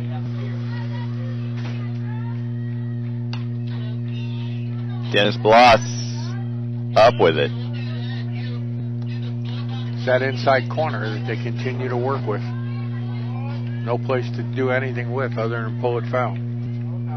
So what are we going to see here? Full count, 2 down. They're going to go away. Not far enough. Velasquez over to Hannah Miller for the out. All right. Sides retired, but the Chargers put an insurance run on the board. A solo home run from Jez Portillo. And we head to the bottom of inning number 7 with Cypress on top of Cosumnes River, 5-2. And so we're going to see the 7, 8, 9 batters. Roberts. Here we are. Hoop. Rachel Hooper, Daniela Medina, Brianna Cherry. And we've seen what Hooper can do. And I was just watching Carmona warm up in the bullpen. Huh. In between the inning, they ran her down there, and she was throwing.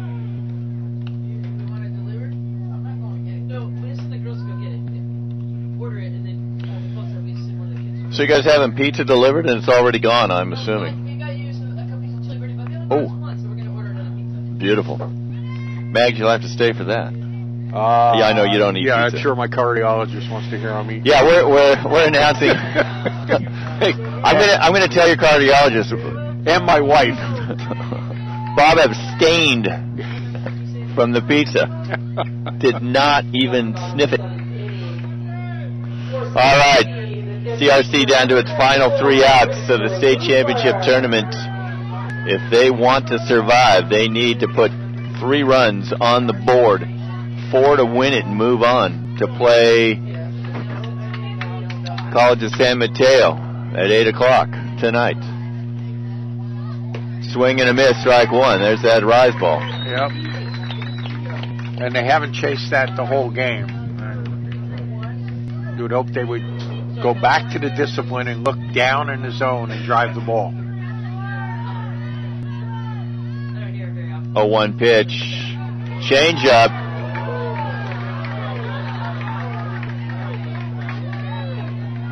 Just misses.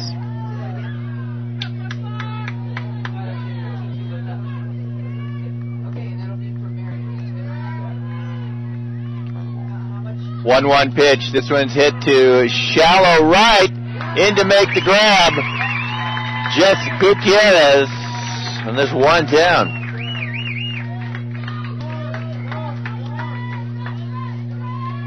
Trying to play with 1 out, the right fielder, number 7, Daniela Medina. Daniela Medina steps in, the right fielder. They've done what they want with her. She's hit it to the right side both times up. This time she fouls it to the left.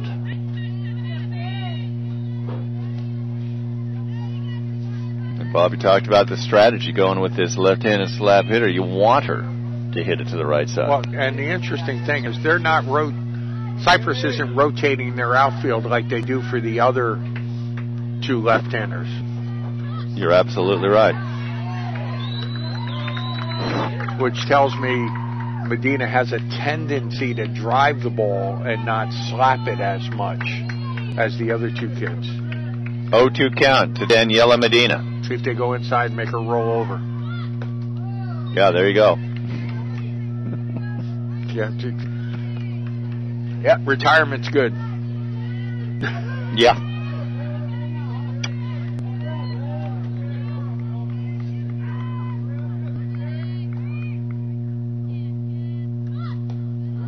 Interesting. Yeah, we haven't seen it all game. No, they have not gone outside on her like that at all. So 2-2 count now. 1 down, bottom of the 7th, 5-2. Cypress on top of CRC. And there we go. The inside pitch, yeah. So we kind of know what we're talking about. Well, they're trying to get her to look. Yeah. So that she's not sitting on the inside pitch. But now you have 1 pitch to work with. They're trying to get her to think, just like you said with that high pitch, trying to get her to think. Down, in and out. Yeah. 2-2 pitch from Taylor Pierce. Change up down.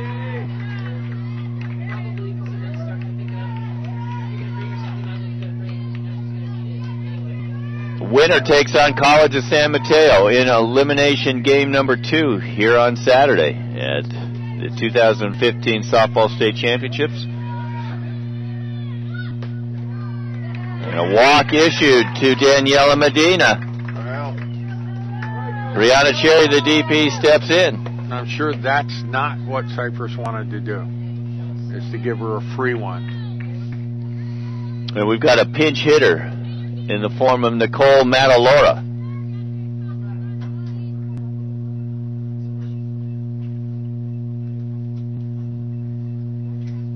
Matalora in for Brianna Cherry. Your attention please, now coming to the place of Brianna Cherry, number 4, Nicole Matalora. Matalora does not have a hit this season. And 14 at bats. Well, either Coach Schrader knows something we don't know. Hey, now's a good time for her to get a first hit of the season. Makes sense to me. We're behind you, Nicole. Swing and a miss, strike 1. You know, and you see it all the time. You see a player who hasn't had much opportunity all year come in and do something amazing in a situation like this.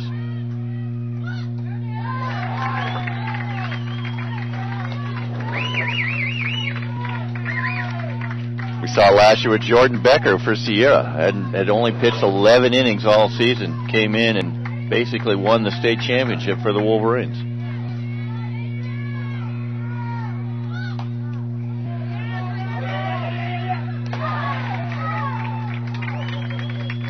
Getting the lead runner for the second out. Matalora reaches on the fielder's choice. That was a tricky one. That could have turned into a real problem. That ball was not hit very hard. That's a great play by the shortstop. And the fact that she went to second base with it. Yeah, you're absolutely right. Because the runner had to hold going to second because it was up in the air at some point. Caitlin Pierce, the leadoff hitter, the last hope for the Hawks. With 2 down in the bottom of the 7th, they trail 5-2.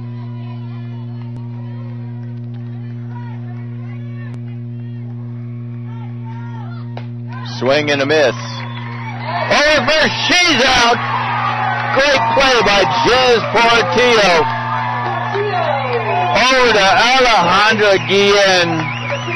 That is probably not the way you want to end the season. To end the game. But that's a tough one.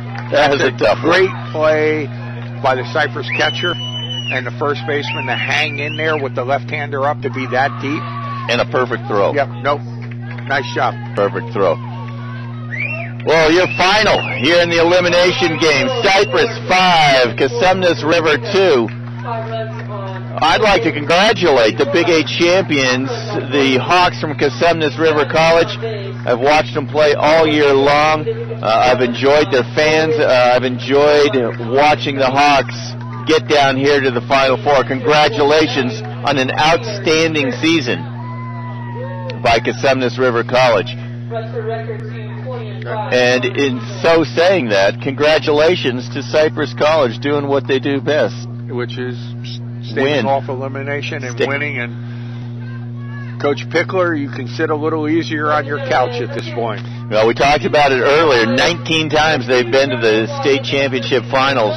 They've only lost the first two games twice, 1992 and 2000. So Cypress moves on. They win this one 5-2. CRC goes home, and it's always a long bus ride, but hey, you made it to the Final Four. Only 4 teams still playing softball this weekend, so congratulations to CRC. I think they need to be very proud of what they've done. This was a banner year for that program. It's been resurrected. She's got them in the right direction. That looks like a very good ball club and what they're doing. So, and it's just going to make the Big 8 tougher. And that's just what it needs, huh? Well, now that I'm not coaching in it, it's okay with me. It's okay with me too. It's any tougher. Every game is a battle, and it's you'll love a conference like that where it's so much fun. No, it's I think the Big 8 at this point is good top to bottom. It gives the kids great games all year, prepares them for this.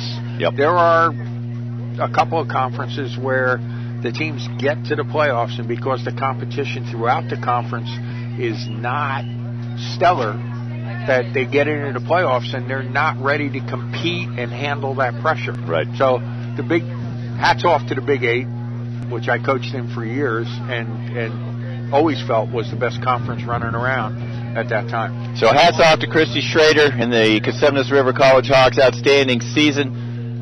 Congratulations to their fans. They had some great fans this year, came out in droves to watch their Hawks play. So that does it here in this elimination game. Your final, Cypress 5, Cosumnes River College 2. We're going to take a break, and then we're going to come back for elimination game number 2 tonight. It'll be the College of San Mateo against Cypress College. Bob Maglione, I'd like to thank you for sitting next to me. Always a pleasure and an honor. Well, thank you for inviting me up here. I enjoy this. This is great college softball. I enjoyed it while I was working, and now getting to come back and see this tournament every year, it's an honor. So it's an honor to sit up here with you. So I hope to see you next year. I hope you'll be willing to share the microphone with me a game or two next year. Anytime, Matt, you want me to sit up and talk softball, that's what I do best. Right on, man. Thank you. Thank you. Good to see you. All right, so we're going to take a break. We'll be back. The game's scheduled to start at 8 o'clock. I have a feeling it'll start just a little bit after that, but we'll be back in plenty of time to call every pitch, every inning of College of San Mateo Cypress. Thanks, everybody. We'll see you in a minute.